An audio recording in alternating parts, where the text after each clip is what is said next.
Starting lineups for the second consecutive game. Interesting to note that Austin Rivers was before coming back from a 3-2 deficit. They completed the task a couple of years ago against 1 for 4 from the floor. He has struggled in 4 of the games. So what you want to do is hope that he can unleash himself in the majority of the possessions of this game if they're going to win. And the big thing is to try to stay out of foul trouble because they know George Hill out top to Hayward. Diaw inside with the layup. And then they get that mismatch, they have to take advantage of it. It will be a guard on a big man inside. Rivers partial off the inbound. Here's Ingles, who will do a lot of ball handling. Good play, and Hayward with the under pressure. Right here, it's Chris Paul guarding Hayward. He got hit. Tried to draw the contact. Favors with an offensive rebound. George Hill from deep. Got it. They were looking at what kind of coverage they would see with Jordan rolling on the screen and roll. Boy, Austin. Hayward inside, kicks it back out to Favors. And he knocks down. Playing the screener was not up on him. Off the turnover. 2-on-1. Got a score here. Got Ingles. And Joe Ingles finally on the score. That are double-figure scores for you during the year. Paul Pierce guarded by Diaw. Nice cut by Austin Rivers. Also getting up and down, coming off the curls. Diaw kicks it out to Hayward, and he drilled 43% in threes and takes 5 a game. And Jordan with the flush, and that really ball into the paint. They took away the lob and hot clock. Looks for the screen from Joe Johnson. Couldn't turn the corner, and nice. Look at that tip. Look, we know the guy can score. We know that he can rebound. He's been a starting center power forward in this league ever since he came in. But tough guarding Chris Paul.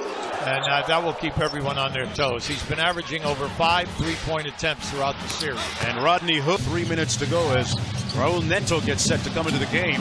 Chris Paul with the ball on a string. If he gets in, they can rotate. By that flattening out, you have to play him one-on-one. Hey, what about Derek? Now it comes down to your ball movement. How do you read to get an open shot? Jordan with the slam. Well set. Mo Spates checking into the ball game. He had 9 in the first quarter, and Felton gets all the way to 8 assists in that first quarter, which is excellent. Plus, as we know, they've had a lot of good looks inside 18 feet. Gobert back in the ball game as Rodney. They need him to come off the bench and give them something, whether it's in the points, but in the rebounding and banging in the painted area. Jazz move it around in rhythm. Rodney Hood feeling the Jazz. Chris Paul on the bench to start the second quarter here. Jamal Crawford with the floater, gets it to Paul. Nation for the steal. See, that's a difficult pass for him. It's tough to make that decision. Derek Favors with his 8th.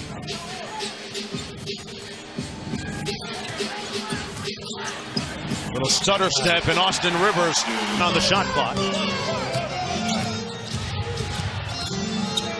Boy, he gets to where he wants to go, doesn't he? Joe Johnson. Needed area. Johnson here in Utah. He almost chose Utah last year before finally deciding on Miami, and off the turnover and eat 10 or more points. Get him back in to run things. Johnson got to another spot of length defensively against Chris Paul. Here's Rivers. Crosses over Hayward. What a scoop shot! The layup. He knew Rivers was across the court. He drifted to the right side to take the defense, and he made that cross-court pass. And Derek Favors.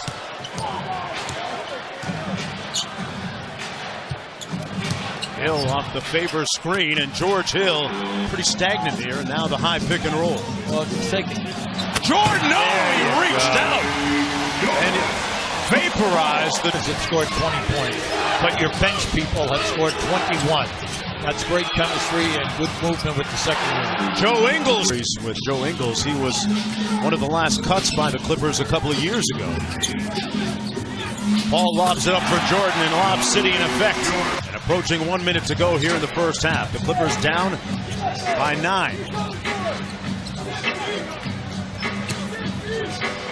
Paul with the high arcing run. Jazz called and signed him. He's made a home for himself in Utah. He sure has. He's a very big part of what respectively for the Clippers and the Jazz. Let's see if the Clippers can squeeze one off here with 5 seconds to go. Plenty of time. Hill pressing up on Paul. He threw one up expecting to get a call.